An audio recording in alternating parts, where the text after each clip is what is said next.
goal line today, LeSean. I think you're the only guy that got in. Maybe the other guys some pointers? No, I mean, just the guys up front really got to their keys and blocked well. I had the easy part just to kind of get in there, get skinny, and get in the end zone. I mean, Felton, he plays a big role in that running game.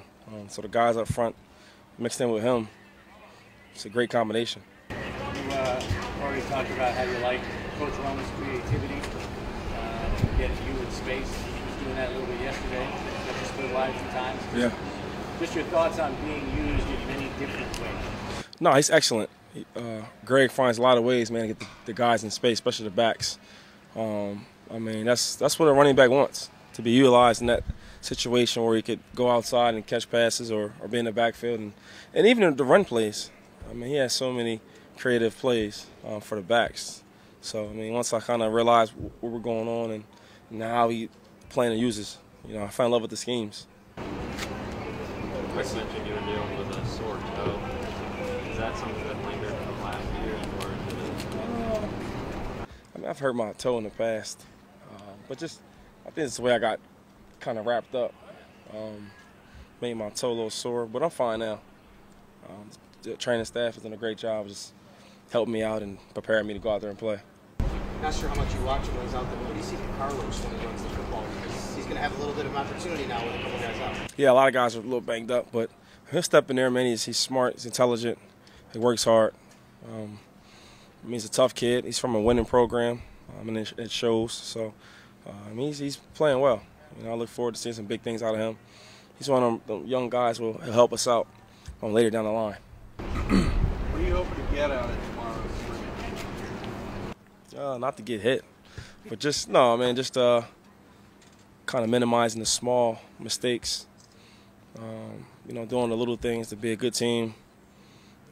Not so many mental errors, and it's playing out. Play hard. Gonna play this game we've been playing for years. Same type of tempo. Hard, aggressive. And just like I said before, just kind of minimizing all the small mistakes. The way you prepare yourself for either camp practice or for the season changed at all this year compared to the last month? Not really. Just I think the biggest thing is just the huddling for offense.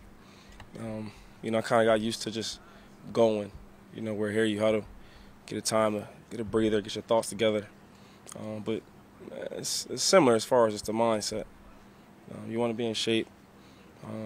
You want to know the plays from your spot and everybody on the offensive line and the quarterback's responsibilities. You try to know everything. So I think it just physically and mentally, it's all the same.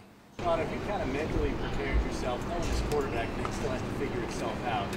Even when they do name a starter, that guy's going to probably need a little bit of time to get himself acclimated with everybody. You kind of mentally prepared yourself for knowing, in all likelihood, at least the first half of this season, you're really going to have to be the engine for this offense. Well, I've been in this position before, not knowing who the quarterback will be, leaving it in the coach's hands. But I'm used to it. It doesn't faze me. I think it's not a lot of pressure because, for one, we have so many weapons, I think, on the offense that you can't just focus on one player. And also, Greg, like I said before, he finds ways to get his guys the ball in space with different schemes, so that's not really my main concern. I'm going to run the ball for sure. I think on any team's scouting report, from day one or game one to the last game of the season, I'm sure I'm going to be a big key, so I don't necessarily think that it's just going to go through me, and I feel we got so many weapons. It's going to be hard to really just key on one person. Just like any other team, I'm sure with good players, you always have to know where they're at, prepare for them. But as far as just all the focus on me, I don't think I'll see that. At least till the middle of the season or, once we really get it going.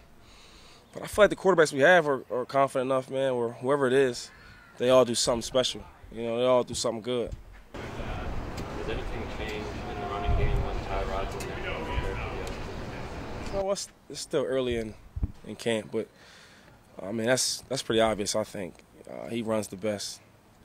He has that similar, like Mike Vick type of movements, potential.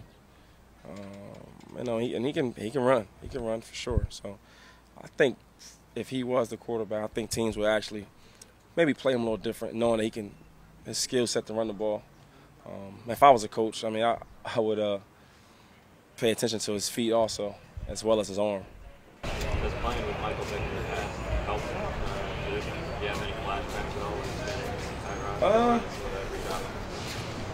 Well, I mean, then again, it's fairly new. You know, we're just getting to camp. I played with Vic, you know, when I got in. You know, 5 years with Mike. You know, so it's so different. I'm used to him. I know when he's good and bad. I know what he's going through. So it's a lot different with Tyrod. I'm just filling him out. I'm just learning what he does well. Just trying to figure somebody out, you know, where somebody I actually know. It's a difference. What's Tyrod like off the field? You know what? We actually trained in Arizona together. He's very intelligent, you know, and he's smart. He's a competitor. For sure, he competes very hard. And he's good. He has a nice ball, and he wants to be the guy. You know, a lot of guys can be a backup for so long, and they kind of fall into just being just the backup, where he wants to be the guy. I mean, he works hard at it every day, and you can see it. So it's pretty cool practicing and playing with a player like that. Anything else, guys? You said you've been, you know, before in the situation where, you know, you're not. By the way, I like James Franklin too. I like myself. You know, you've been in a situation where you don't know who the quarterback is. How much having that experience does it help you mentally know this time around that things will, by the time you get to the end of the game, they'll work itself out? Yeah, I mean, I think just a lot of if you haven't been through it, you don't know. So you get kind of comfortable with one quarterback, and you like him, and you have your feelings about that guy, but you don't know who the quarterback will be. So you just go out there, man, and focus on your job, you know, and whoever wins it out, they'll win it out. You got to encourage them equally and make them all feel comfortable with you. You know, no matter what your relationship is, you know, off the field with them. And that's just the biggest thing, you know, being a complete teammate, letting the feelings, you know, set aside from playing the game.